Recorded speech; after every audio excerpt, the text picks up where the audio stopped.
efa io izy efa famnize efa niasa hoanao izy ary vola iasa hoanao efa io izy efa famnize akaiky anao izy zokinao akozandrinao efa io izy.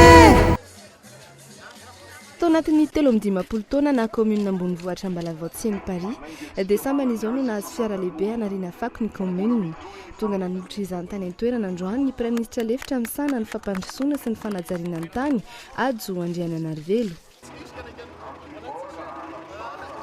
Notokanana nandritra ity fotoana ity ihany koa ny ampahandalana tao an-tanàna mbola famatsim-bola ny primatora lefitra misana fampandrosoana sy ny fanajariana ny tany ihany koa.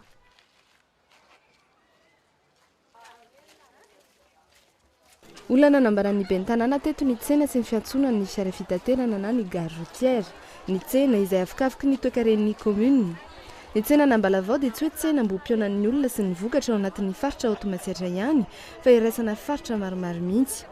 Natolotry ny bentanàna teto ary ny tetikasa nangatahan'ny famatsim-bola mba hananany ity commune ity tsena manara-penitra.